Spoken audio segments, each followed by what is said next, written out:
Hi friends, welcome back to Kamakshi tailoring class. నా పేరు yes జ్యోతి. నేను ఈరోజు బ్యాక్ నెక్ డిజైనర్ బ్లౌజ్ చూపిస్తున్నాను friends. Main cloth, lining cloth double fold చేశాను. Folder మన సైడ్ ఉండాలి. హైట్ వచ్చేసి 15 ఇంచెస్, విడ్త్ వచ్చేసి 8+2, షోల్డర్ వచ్చేసి 5.5, ఆర్మ్ పొడవు వచ్చేసి 6.5, నెక్ విడ్త్ వచ్చేసి 3 ఇంచెస్, నెక్ పొడవు వచ్చేసి 10 ఇంచెస్. 10 ఇంచెస్ కింది భాగం కూడా 3 ఇంచెస్ వెడల్పు తీసుకోవాలి.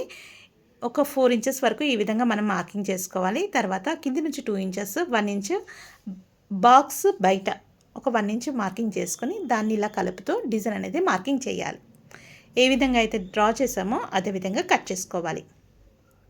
ఫ్రెండ్స్, ఈ వీడియో నచ్చినట్టయితే లైక్ చేయండి, షేర్ చేయండి. ఇంకొన్ని ఇంట్రెస్టింగ్ వీడియోల కోసం తప్పకుండా సబ్స్క్రైబ్ చేయండి ఫ్రెండ్స్. ఇప్పటి వరకు సబ్స్క్రైబ్ చేయని వాళ్ళు తప్పకుండా సబ్స్క్రైబ్ చేయండి. నేను పంపించిన ప్రతి వీడియో మీకు నోటిఫికేషన్ రూపంలో వస్తుంది. ఫ్రెండ్స్, నేను బార్డర్ అనేది కట్ చేసి పెట్టుకున్నాను. ఇప్పుడు లైనింగ్ ఏ విధంగా ఉందో అదే విధంగా మెయిన్ క్లాత్ కూడా కట్ చేశాను. బార్డర్ 4 ఇంచెస్ ఉంది ఫ్రెండ్స్. నేను అది డిజైన్ అనేది కట్ వర్క్ రెడీ చేసి పెట్టుకున్నాను. ఇప్పుడు మనం మెయిన్ క్లాత్ పైన లైనింగ్ క్లాత్ పెట్టి నెక్ ఏ విధంగా ఉందో అదే విధంగా స్టిచ్ అనేది వేస్తూ రావాలి. 1/2 ఇంచ్ వెడల్పుతో స్టిచ్ అనేది కరెక్ట్గా అదే డిజైన్లో స్టిచ్ వేస్తూ రావాలి. ఫ్రెండ్స్, ఎక్కడ ముడత లేకుండా చూసుకోవాలి. నెక్ అనేది సాగకుండా చూసుకోండి. ఈ విధంగా స్టిచ్ వేసిన తర్వాత 1/2 ఇంచ్ వదులుతూ కట్ చేసుకోవాలి.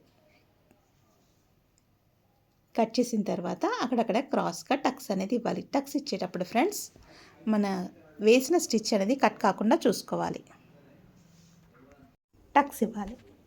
టక్స్ ఇచ్చేటప్పుడు థ్రెడ్ అనేది కట్ కాకుండా చూసుకోవాలి ఫ్రెండ్స్. ఈ విధంగా టక్స్ ఇచ్చిన తర్వాత క్లాత్ని టర్న్ చేసుకోవాలి. టర్న్ చేసేసి నేను స్కూల్ డ్రైవర్ సహాయంతో కార్నర్ అనేది షార్ప్గా చేస్తున్నాను ఫ్రెండ్స్. ఈ విధంగా ఫస్ట్ నీల్ సహాయంతో ర్యాప్ చేయాలి. తర్వాత కార్నర్తో ఈ విధంగా షార్ప్గా చేయాలి. చేసిన తర్వాత నెక్ ఏ విధంగా ఉందో అదే విధంగా పైనుంచి కార్నర్కి మాత్రమే స్టిచ్ వేస్తూ రావాలి. కార్నర్కి వేస్తేనే షో ఉంటుంది ఫ్రెండ్స్. ఈ స్టిచ్ అనేది షో కోసం వేస్తున్నాం. ఈ విధంగా నెక్ మొత్తం స్టిచ్ వేసిన తర్వాత ఇప్పుడు టర్న్ చేసుకొని లైనింగ్ అనేది స్టిచ్ వేసుకోవాలి. ఫ్లీట్స్ పెట్టుకోవాలి, నడుం పట్టి పెట్టుకోవాలి. నేను అన్నీ కుట్టి రెడీగా పెట్టుకున్నాను ఫ్రెండ్స్. ఇప్పుడు మనం బార్డర్ క్లాత్ని కట్ వర్క్ ఈ విధంగా డిజైన్ అనేది స్టిచ్ వేస్తూ వస్తున్నాను. బార్డర్ క్లాత్ స్ట్రైట్గా పెట్టాలి. స్ట్రైట్ పైన క్యాన్వాస్ ఈ విధంగా స్టిచ్ వేస్తూ నీట్గా రౌండ్స్ వచ్చేటట్టుగా చూస్తూ కట్ వర్క్ అనేది నేను పెద్దగా ఇచ్చాను ఫ్రెండ్స్. ఈ విధంగా ఎక్స్ట్రా క్లాత్ని కట్ చేసుకోవాలి. కట్ చేసుకున్న తర్వాత టక్స్ ఇవ్వాలి. టక్స్ ఇచ్చేటప్పుడు ఫ్రెండ్స్, మనం స్టిచ్ వేసిన స్టిచ్ అనేది కట్ కాకుండా చూసుకోవాలి. ఈ విధంగా టక్స్ ఇచ్చిన తర్వాత టర్న్ చేసుకోవాలి. ఈ విధంగా టర్న్ చేసిన తర్వాత కార్నర్కి స్టిచ్ వేస్తూ రావాలి. క్యాన్వాస్ అనేది కనిపించద్దు ఫ్రెండ్స్. నీట్గా డిజైన్ ఏ విధంగా ఉందో అదే విధంగా స్టిచ్ వేస్తూ రావాలి.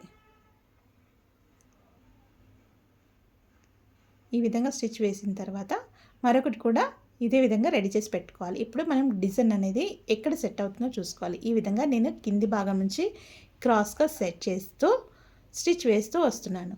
ముందుగా అలా సెట్ చేసుకోవాలి. ఎక్కడ సెట్ అవుతుందో ఒకసారి చూసుకోవాలి. ఈ డిజైన్ అనేది మనం నడుము భాగంలో క్రాస్గా వేస్తున్నాం ఫ్రెండ్స్. నెక్ భాగంలో కూడా వేయచ్చు, లేదంటే ఆర్మ్ భాగంలో కూడా వేయచ్చు. మనకి ఎక్కడ బాగా అనిపిస్తే అక్కడ మనం మార్చుకోవచ్చు.